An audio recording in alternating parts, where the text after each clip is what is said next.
shot in the head, so, you know. Shot in the head by who? Who? No, don't.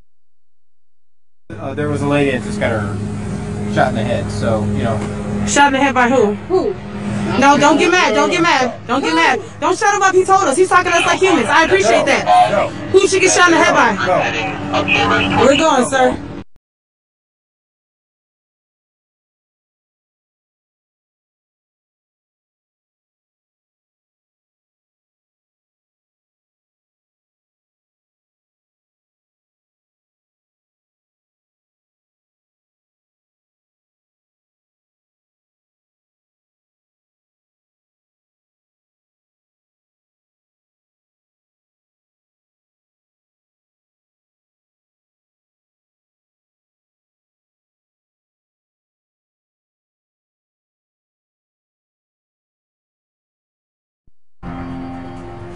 And we're expecting to hear from President Obama within the hour on the situation in Ferguson, Missouri. He's left his residence, is heading to that briefing room. Georgia Congressman John Lewis joins me now from Atlanta. Congressman, thank you very much. We are seeing scenes in Ferguson, Missouri that I haven't seen in 50 years. Tell me your reaction to the way the police there have handled the situation and the local officials. Well, thank you so much for having me. It is very sad and unbelievable. It's unreal to see what the police is doing there. First of all, Ferguson, Missouri is part of the United States of America. People have a right to protest. They have a right to dissent. They have a right to march in an orderly, peaceful, nonviolent fashion. And the press has a right to cover it. Ferguson, Missouri is not the Congo. It is not China. It is not Russia. We can do better. And it takes me back to the 40s, the 50s, the 60s. And to have a city that is majority African American and only 3 African American on the police force. Or to have local police officers referring to the protesters as animals. Or to have people dressed in military garment and pointing rifles directly at the protesters. That is only going to excite people.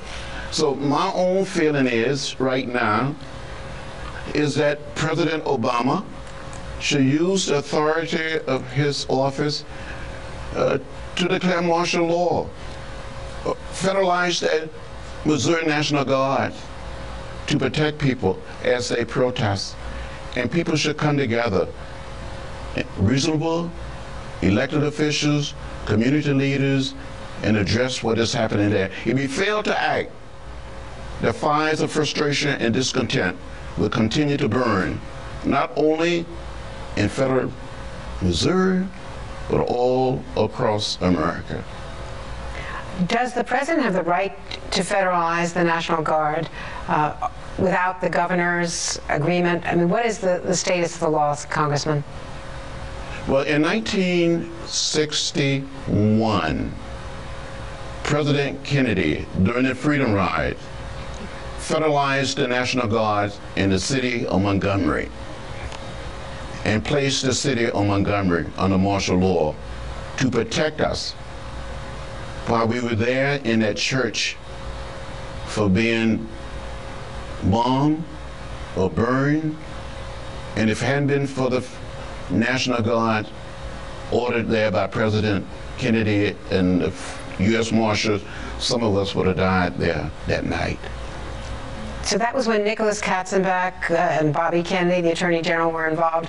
Eric Holder, the Attorney General, has said that the Justice Department is involved, I assume the Civil Rights Division, but we've seen nothing day after day from the federal government, even as the state government has been missing in action. I think there must be a greater sense of visibility and action on the part of the federal government, the Department of Justice, the Civil Rights Division.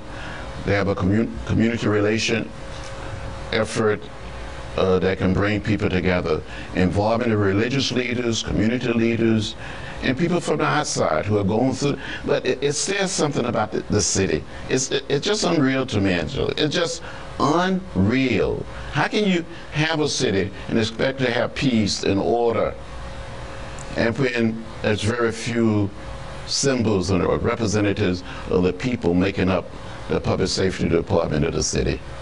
So that gets to the point of what has to happen next, because once this, Lord willing, dies down and we get past this crisis, towns like Ferguson and cities all across America have to really look at their law enforcement and at the diversity in their police ranks and the match between the city and the people in the law enforcement community.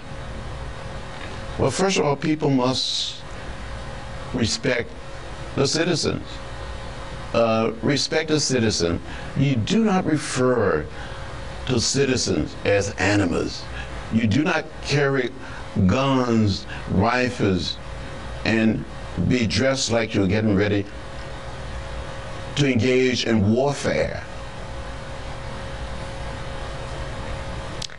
Congressman John Lewis, we've seen it before. You've seen it far more personally than almost anyone else in this country, given your history, and we thank you for your perspective today.